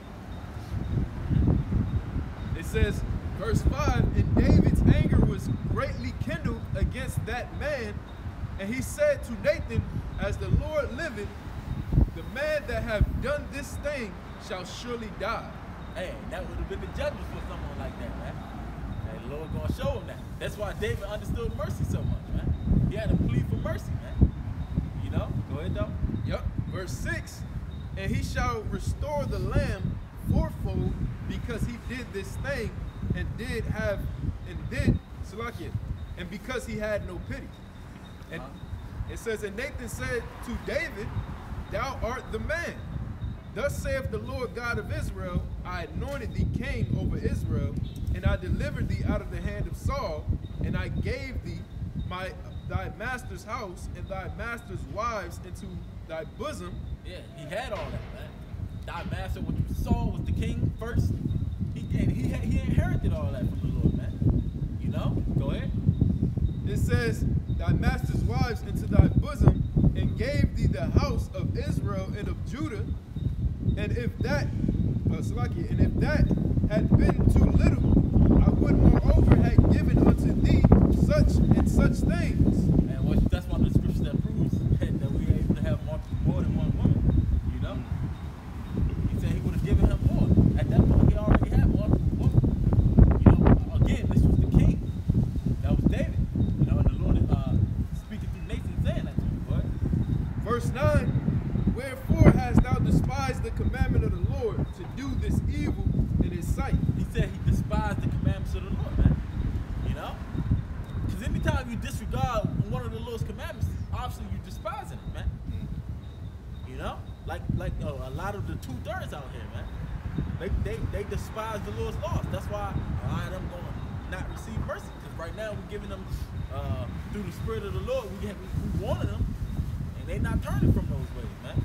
This right here, it was David's warning. That's why David, he receiving the mercy, man. You know, because he hearkened into that word. Go ahead. Come. Yeah, verse 9 again, it says, wherefore thou hast despised the commandment of the Lord to do evil in his sight. Hast thou killed Uriah the Hittite? Thou hast killed Uriah the Hittite with the sword, and hast taken his wife to be thy wife, and hast slain him with the sword of the children of Ammon. Now therefore the sword shall never depart from thine house, because thou hast despised me, and hast taken the wife of Uriah the Hittite. He said the sword shall not depart from thy house, man. So the Lord has the ability to control your situations. He has the ability to control our situation. Hey, matter of fact, that's what the Shema Mouth was talking about, man. When you get put into that pit, the Lord has the ability to change that situation, man. You know? Can you get Revelation 12? Yeah. You know? Yeah, because that was the point. That was the point. You know? Go ahead. Yeah, Revelation 12:1. Yeah.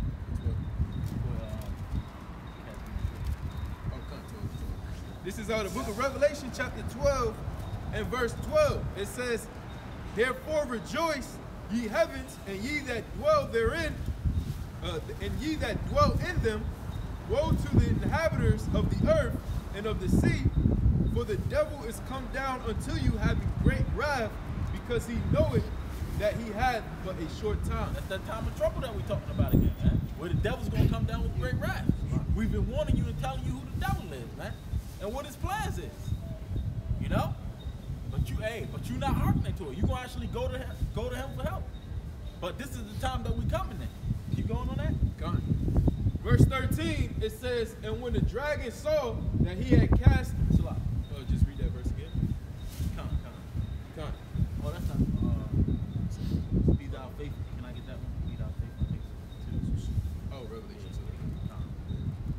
But yeah, that was one I wanted too. You know, that time is coming, man. He gonna cast us down into prison because he know he has but a short time, right? You know, he cast his nets into the heavens, man. The Lord gonna bring him down. He know that he got a short time. He's watching. That's why you see him making these moves that he's making. If you watching though, you know, because hey, Jake has no idea. The devil, man. Scripture. Oh, you know, they have no idea the plans that he has for them, man. You know,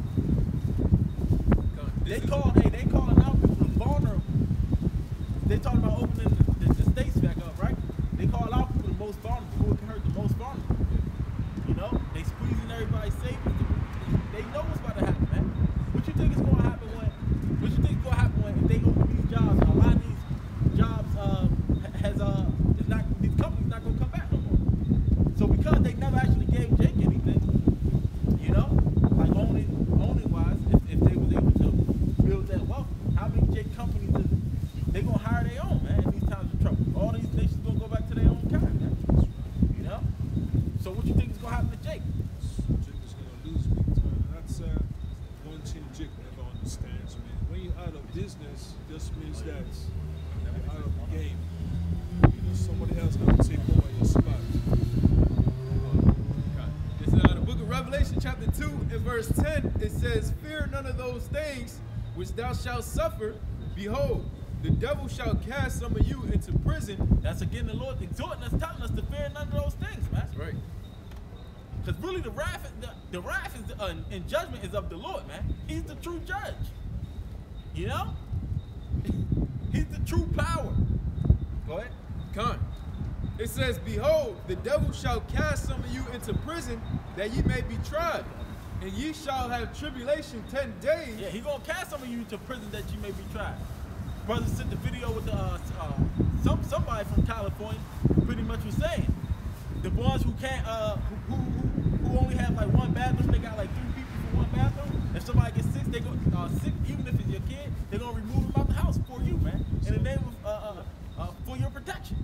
That's it means all by design, because you know how it is. How Jake is 4 people to one studio, 6 people to one apartment.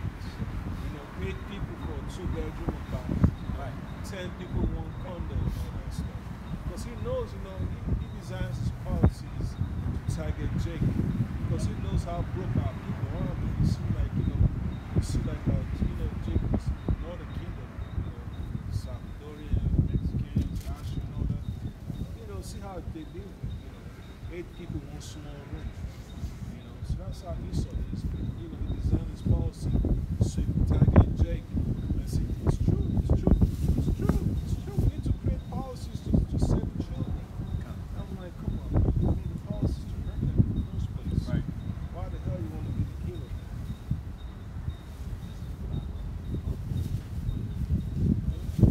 You know, keep going on that though. It's Revelation chapter 2 and verse 10. It says, "Fear none of those things which thou shalt suffer. Behold, the devil shall cast some of you into prison, that ye may be tried." There's some things we're gonna have to suffer, man. Some losses we're gonna have to bear. It's not gonna be all easy, man. But we ain't supposed to fear him. Even when he try to cast some of us into prison, if that may happen, we know that that's his plans, man. You know, we watch it, we see this little device that he's doing. We're not ignorant of Satan's devices, man. You know? And we're trying to tell you, but a lot of our people walk right into the trap thinking that he's out to help you, man. Keep going. Yep.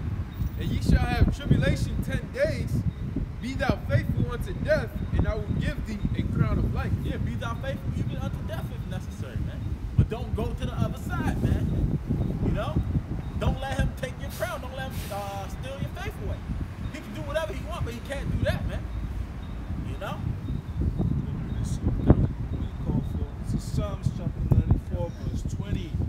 "Shall the throne of iniquity have fellowship with thee, which frameth mischief by a law?" Right.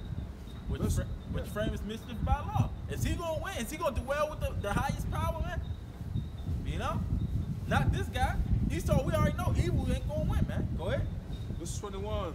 "They gather themselves together against the soul of the righteous. That's what they doing, man. Jake just don't see it. That's why the Lord said the weapons of our warfare is not carnal, man. Esau fights a different way, man. You know? This is a psychological warfare where you don't know what's going on, man. This is the gross darkness. You know? And condemn the innocent blood. And condemn the innocent blood, man. Here it is, Jake ain't getting nothing but trying to get along with Esau, man. But he's over here planning on ways to take them out, man. Planning on ways to put a microchip in you, man. You know? He comes up with this pandemic, and, you know? He closes everything so everybody thinks it's real serious. Then he starts slowly, opening certain things that a lot of Edomites do, you know? He's lessening Jake's power because it's called like weakening or thinning the herd, man. So it is, man. That's what happens when things get worse. Esau's going to go after the weak, you know, the elderly and the poor. And that's the way he's able to have his nation, you know, get one of those roots. I'm going to say create more space for his so-called, you know, up-and-coming generations. Because when Jacob can no longer take care of the neighborhood and they move out, he's going to take over the neighborhood. The Edomites, you know. So that's what exactly is going on here in D.C. Like that woman who came past. She couldn't even know what UPS was at. UPS is right down there. Right. She knew around here. And you know, they come to take your neighborhoods, your so-called neighborhoods, and then you ask yourself, like, damn, why is this happening? It's all prophecy. It's all prophecy.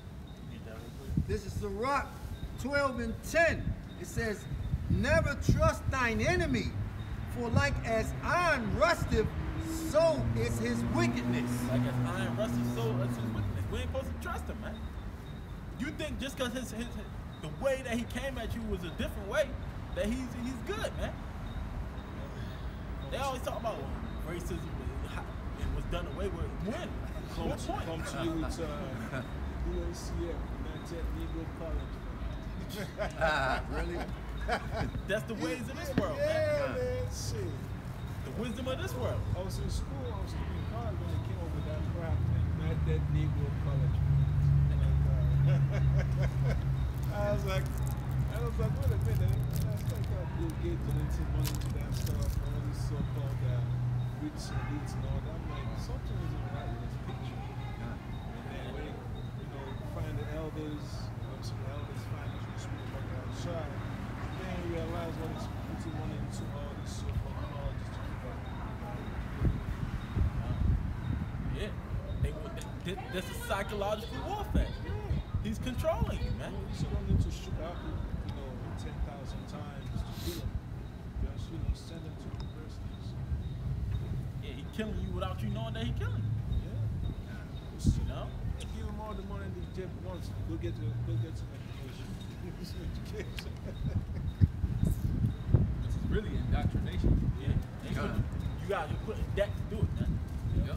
You know? Yep. You wanted to give them, you know, make it free. They can hurry up and get in there. Break their neck trying to get in there. That's what I they think that the knowledge of all these universities is going to elevate them. Knowledge is good, but at the same time, you have to know what type of knowledge you're chasing after. Not all knowledge is good for the soul. Yep. And scriptures say, knowledge of wickedness is not wisdom. That's right. You know? Not all knowledge is wisdom. You know? Not all knowledge is going to lead you to life. There's Isaiah chapter 60 and verse 1. Arise, shine, for thy light is come, and the glory of the Lord is risen upon thee. Yeah, that light is come, man. You know? Hey, sometimes we're going to have to wait until that word, because like the Lord said, he's going to deliver us. He's going to deliver the just. You know? We know that that's for a fact. The only thing we don't know, this is why we work out our own salvation with fear and trembling, is if we are of that number for sure, man. But we know that the Lord will deliver a remnant, man. So if we're doing the things that he's doing, wait till that word come to pass, man. You know?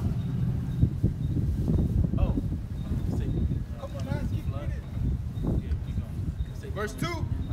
For behold, the darkness shall cover the earth, and gross darkness the people, But the Lord shall arise upon thee, and his glory shall be seen upon thee. Yeah, right now, this place is gross darkness, but we able to see because we got that light, man. The Lord was able to give us that light, which was the Holy Spirit. That's the one that's teaching us all things. That's how we're able to follow Yahweh Shai and in the midst of this darkness, man. We follow the Lamb whithersoever he goes. He goes because he's the light, man. That's your word coming through, man. Yep. You know? It's gonna happen, man. That's why we don't have to be, you know, fearful. Our power was in control, man. Hey, he was in control even before you got the truth, man. You know? He was always in control, just that you just now understand it, man. Just like he's doing now. Certain things gonna be revealed when he wants it to be revealed, man. You know? But it was always in the works. Just like with the story with Joseph, man. It was always in the works, man. You know? You get that one? Huh? Keep going, Isaiah chapter 60 and verse 3, and the Gentiles shall come to thy light, and the kings to thy brightness of thy rising. Lift up thine eyes round about, and see, all they gather themselves together, they come to thee, thy sons, thy sons shall come from far, and thy daughters shall be nursed at thy side. Yeah. You know, we letting that light shine, our people gonna see it, man.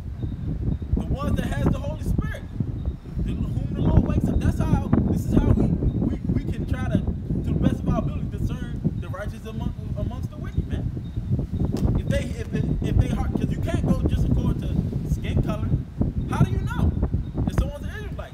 If they got the word in them, man. You know?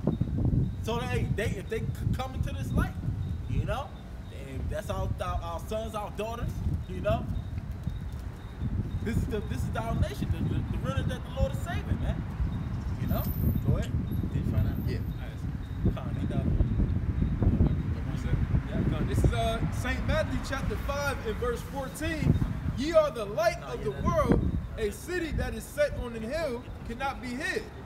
Neither do men light a candle and put it under a bushel, but on a candlestick, and it giveth light unto all that are in the house. Yeah. We gotta set it on a hill, man. So it gives light to all of them, man. That's right. Just like it was done to us. If that light wasn't lifted up, what if we wouldn't have been able to see, man? You know?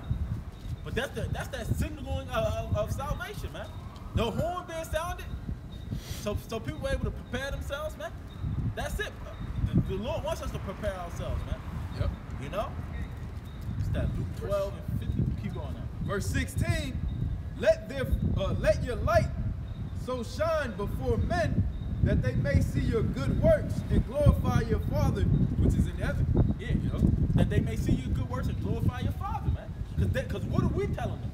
We're telling them this is of the Lord, man. The best way you can help somebody is by being an example to somebody, showing them how to do it, man. That's right. So you gotta be that example that's showing them. They're watching that, man. Hey, that's what Yahweh Shai did. You know, he was the example. He said, be of good cheer, little children, because he has overcome the world. So now he has paved the way for us. He was the example for us, all right, to do the same exact thing, man, to overcome the world, to let our light shine. We got it, all right? This is Isaiah 59 and 19. So shall they fear the name of the Lord from the west, and his glory from the rising of the sun. Yeah. As this word is going out, this light shining, they're going to start to fear him. Our people the ones that's supposed to fear him, they're going to fear the Lord, man. Keep going. It says, when the enemy shall come in like a flood, the Spirit of the Lord shall lift up a standard against him. Yeah, when he lifts up his fury, when the so-called white man lifts up his fury, he starts to show his horns, the Lord going to lift up that standard, man. And that's the real reason why all the world is going to fear, man. That's what's happening now. Because when you watch Esau's media, you see all that flood of lies, man, day in, day out, with all the knowledge that's coming out, all the truth that's coming out about this situation that we're dealing with. You know, he still chooses to keep pumping out those lies. And then you realize that, you know what, the news station's not going to stop telling lies. You best thing you could do is just keep pumping up the truth. You know, they're not gonna stop with their lies. Don't stop with the truth. Con.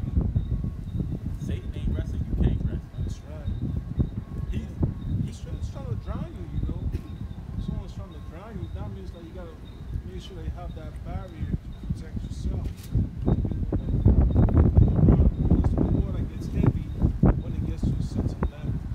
The water's like kneecaps, and you know that you can't move quick as you can, so you gotta do something.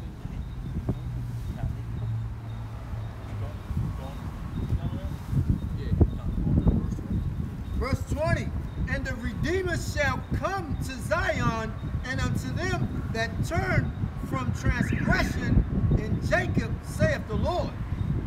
Keep going. Verse 21, as Shall I read that again? come, this is Isaiah 59 and 20, and the Redeemer shall come to Zion, and unto them that turn from transgression. Yeah, the Redeemer is going to return, man. He's going to return back to Zion, which is talking about us, man. Our Savior is coming.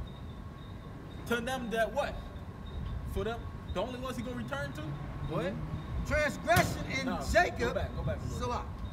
It says, and the Redeemer shall come to Zion, and unto them that turn from transgression. Them that turn from transgression, man. That's what we're telling you to do. That's how you're going to cleanse your way, and that the Lord is going to be able to, you're going to be able to dwell with the Lord, man.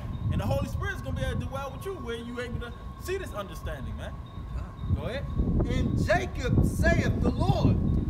Verse 21, as for me is my covenant with them, saith the Lord.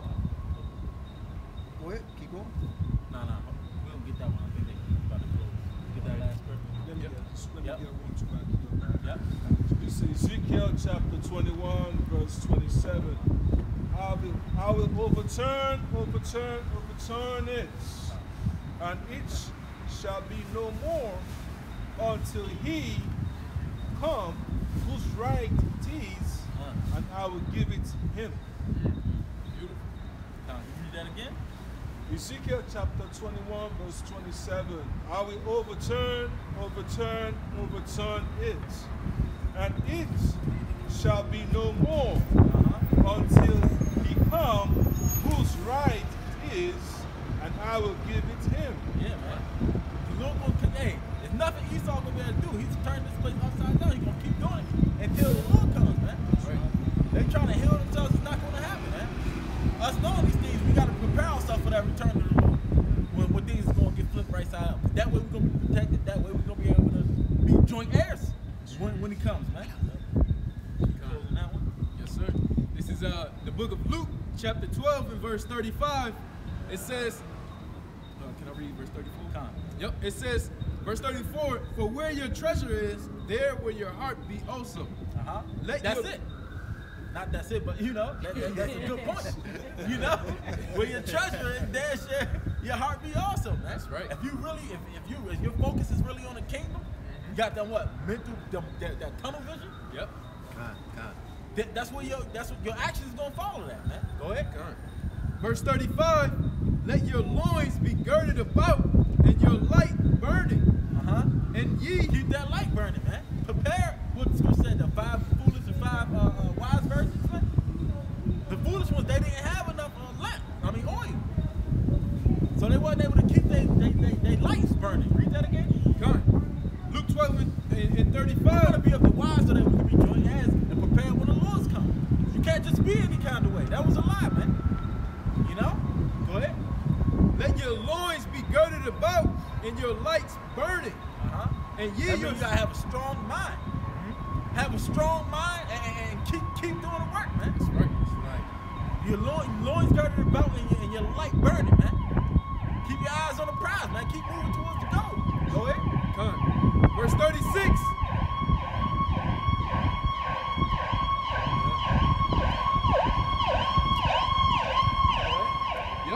Verse 36, and ye yourselves like unto men that wait for their Lord. Be like unto men that wait for their Lord, man. He went away. He went to go prepare a place for us. He about to return, and we about to inherit the kingdom, man. That's right. But you got to be ready for that, man. You don't, like we say, man, we don't want to be the ones that he comes, I never knew thee. Yep. You know? You ain't covered him. You ain't on this side, man. You know? So we got to be preparing ourselves doing the right things. There was more on that? Oh, the verse didn't finish. Go ahead. Yeah, it says, and ye yourselves like unto men that wait for their Lord when he will return from the wedding, that he cometh and knocketh, they may open unto him immediately. Yeah, when he knock, we gonna open, man. That's right. You know? Set immediately. Yep.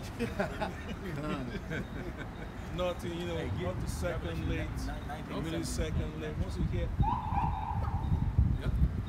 Hey, when he, hey, soon as he, hey, soon as that angel was like, yo, it's time to go, we dipping, man. We gonna be ready, man. You know? That's okay. We were so ready to get out of here. But we gotta still have that oil when they come. have the oil and drop everything you're doing. Just like the scripture talks about, you know, those that be in the field, ones on the rooftop. You gotta forget about it.